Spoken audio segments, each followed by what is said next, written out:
Oh, man. Oh, ew, shit. Yeah, man, this is like one of the first books that I fucking, this is like one of the first books and authors that got me into anything creative. I actually have this cover tattooed on my arm. I'll tell you what, man, if you ever get into a rut, take this, you know. Oh, my God, dude. Yeah, dude.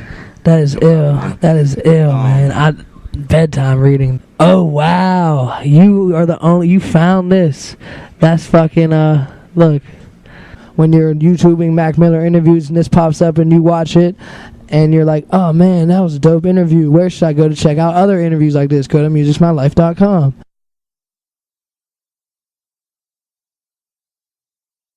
Hey guys, thanks for tuning in. I'm Damon Campbell with musicsmylife.com here at Headliners in Toledo, Ohio with a very special guest. Would you like to introduce yourself? What's up, man? Mac Miller here, polo bucket on, you know what I'm saying? Polo life for real.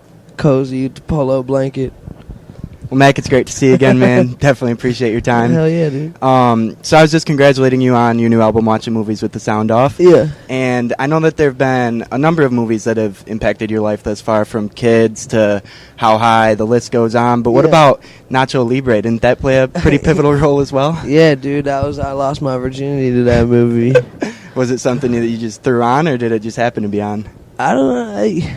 It wasn't planned. Like, I wasn't like, time to have sex, Nacho Libre. But it was just on, and it happened. So, thank you, Jack Black. Appreciate it. Exactly. And not to delve too far into the topic, but the album's opening track is, of course, The Star Room. Yeah. And I understand that that's actually a real place that even has to do with lost virginity, among other things. Yeah, some people lost their virginity in that room. I got my first blowjob in that room. So a great room, sounds like. Yeah, but it wasn't like a sexual room. I mean, at times it was, but it was a room that we just got really high in. Yeah, memorable room. Yeah, it had the stars. We call it a star room because there were the stars on the ceiling that when we turn the lights off, stars. That's awesome. Yeah. And speaking of stars, I also understand that the song Twinkle Twinkle Little Star played a somewhat significant role in your musical upbringing. Yeah, man. That's the song that made me want to start playing the piano because I had a friend who came over. His name was Eric Johnson. He came over and he played Twinkle Twinkle Little Star on his little keyboard I had. And at that moment, you got it for like Christmas or something like that? I don't know how I got it, but at that moment I realized that I needed to play the piano. Right, exactly. Yeah. And here we are up above the world on the Space Migration tour. Yeah. Up above the world so high. And but your first time performing though, wasn't it actually at Emma Kaufman camp at one of the Shabbat concerts? Yeah, dude. I went to camp and I was when I was 8, they had this thing called Shabbat Concert, which was like a talent show.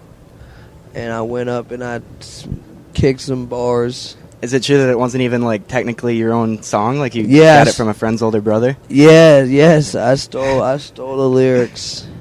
See, Mac Miller, they're always stealing people's stuff, man. You know me. Was it Beatty by chance, or who was it? No. It was Dylan Reynolds' older brother. Oh, really? Actually. Yeah. That's great. He had left some lyrics on a laptop, and I took them and changed them around and made them mine. And here you are today. I was 8, man. Yeah. And Can't hate. Speaking of rapping along to other people's lyrics, for those who don't know, what's the significance of Outkasts' Aquemini album? Yeah, Aquemini was is like probably the first hip hop album I listened to. And yeah, I have this memory of locking myself in my grandma's room where there was a CD player and taking out the lyric sheets and trying to rap along to Aquemini. Yeah, it was difficult, man. Yeah.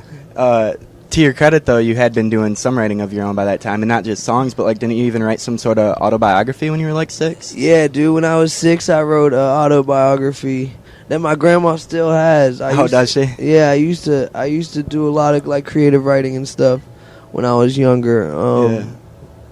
Yeah, dude. I don't know. I always like to write stories. Right.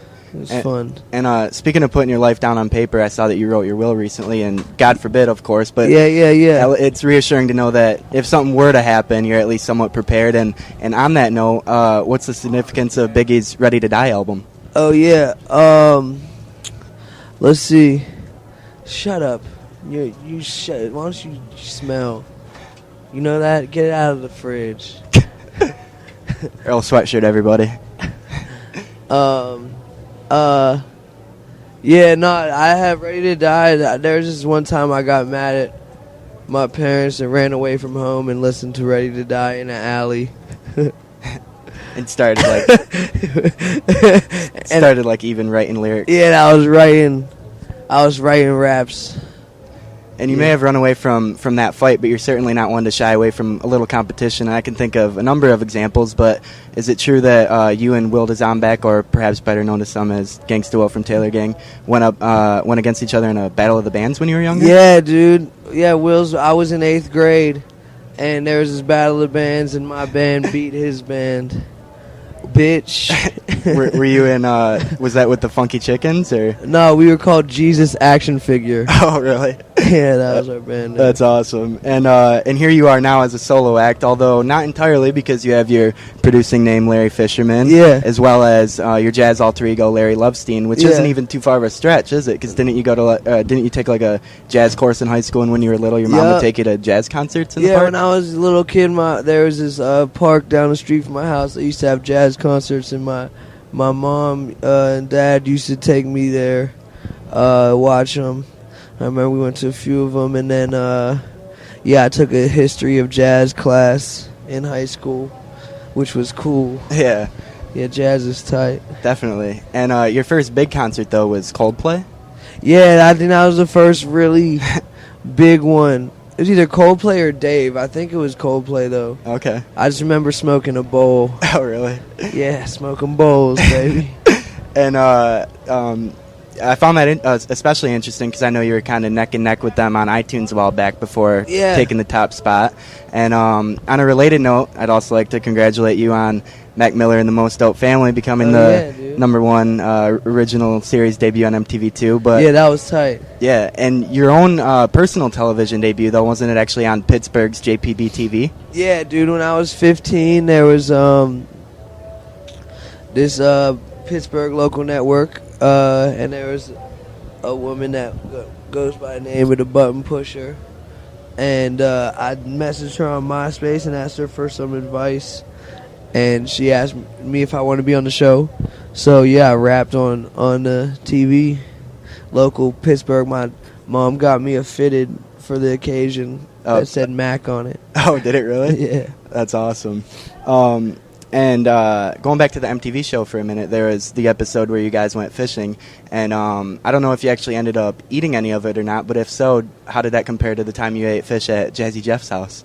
Oh yeah, dude, I did, yeah. First of all, the fish out on the boat was fucking incredible, because it was just like this, the act of catching and then eting what you caught. Yeah. But it was just a very good ass sense fish. of pride, like, yeah, you caught this. It was awesome. But the Jeff, you know, I did have some fish at Jazzy Jeff's house, and that was awesome. Did he whip it up himself? Yeah, he did. I think it was leftovers that his lady made that he heated up for the boy. Yeah. And before we wrap it up here, fish is one thing, and I know that sushi is your favorite food, if I'm not mistaken. Yeah. But Chinese is probably most significant to your career, is it not? Chinese food? Particularly maybe a stop at a Chinese restaurant? What, I might be high. You might know more than I do about my own shit. Wait, what happened with Chinese restaurants? Was it that where you guys went before you inked the deal with Rostrum? Oh, yeah. Okay. Yeah. That is right. Yeah. Me and Benji went and got Chinese food. That was where we had our meeting to talk about the deal. Do you remember where it was at or not really? I forget where it was at. I think no one else was there but us. Okay. It was tight. I forget what it was called. But yeah, that was a fun day. Young 18-year-old me. Maybe I might have been 17 at the time. Okay. Well, lastly, man, you've certainly come a long way since then. And I know I asked you this last time, as I do with everyone that I interview, but lots happened in the last couple of years. So at this point in your career, do you still consider music your life? Yeah, dude, for sure. Of course. I think I would hope that it would be my life forever. But you never know, I might take up dance or theater or gymnastics. But for now, it's music. I definitely 100%. Thank you so much for your time. It's great Always chatting a pleasure, with you. man. Best wishes with everything coming your way. Is there Thank anything you, else you man. want to say to the people out there watching? Buy the album. Yeah, there you go. There you have it. Thank you. Once again, I'm Damon Campbell, and this is Mac Miller. Peace. Thanks for watching.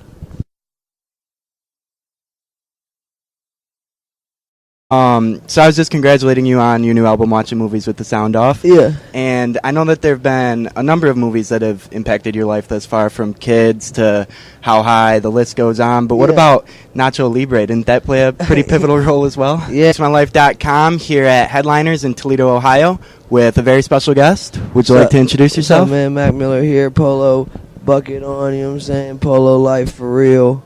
Cozy polo blanket. Well, Mac, it's great to see you again, man. Definitely appreciate your time. Hell yeah, dude. Tell you what, man, if you ever get into a rut, take this, you know. Oh, my God, dude. Yeah, dude. That is ill. That is ill, man. Bedtime reading. Oh, wow. You are the only... You found this. That's fucking, look. When you...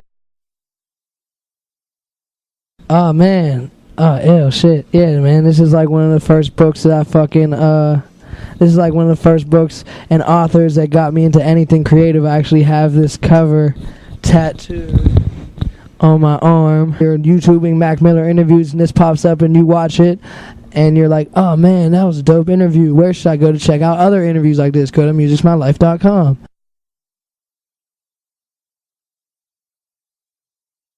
Hey, guys, thanks for tuning in. I'm Damon Campbell with Music.